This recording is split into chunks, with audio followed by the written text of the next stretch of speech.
जोङो मोनसे ग्रुप दादों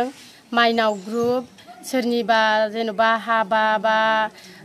आथिमंगल माबा मोनसे फुजा बायदिसिना इफोराव नांगौ जायोबा गोनांथि जायोबा नोंथांमोना जोंखौ नैबे मबाइल नाम्बार मोननै होखादों इयाव फन खालामनानै जोंखौ फन खालामनानै जेनेबा खबर हरनो हागोन होमबानो जोङो नोंसिनि जि जायगायाव नोंसोरो फसायनानै जोंखौ जोंनि बे ग्रुपखौ हान्जाखौ जेनेबा लेंहरोबा जोङो थांगोन नोंसोरो जिखि जाया ओंखाम राननायाव जोङो ग्रुप दाबा जोङो दासो गोदान नालाय जायनो लेंहरो जों बावनो थांगोन दा 16 जन ग्रुप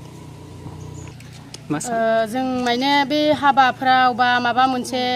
आथिमंगल बा जिखुनु माबा मिथिं दावथिंफ्रावबो जेनेबा एसे खस्थ' नुनायनि थाखाय जेनेबा राननाय बायदिसिनायावबो जाहा मेला एखे गोनो गोथो जानायखाय मानो होनबा जोङो गोख्रों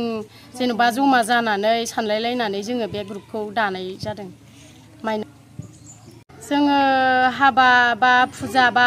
माबा मोनसे आथिमंगल बा जिखुनु बेयाव जोङो गिदिर फिसा बा गोजान खाथिनि खोथा दङ बेयाव जों मिलायनानै लागोन आरो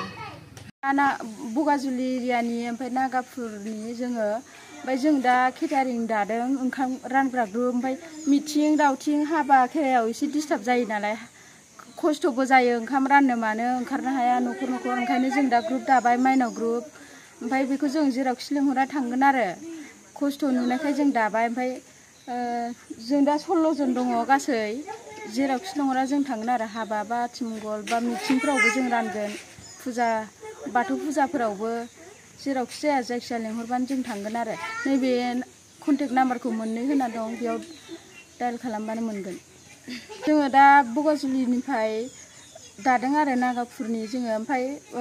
फानिथिंखि ओरै खावलि ओरै सेसाफानि रङिया लेंहरबानो थांगोन आरो जोङो नैबे नाम्बाराव कन्टेक्ट खालामबानो जाबाय हान्जायाव दा 16 जन दङ जोङो जायखिजाया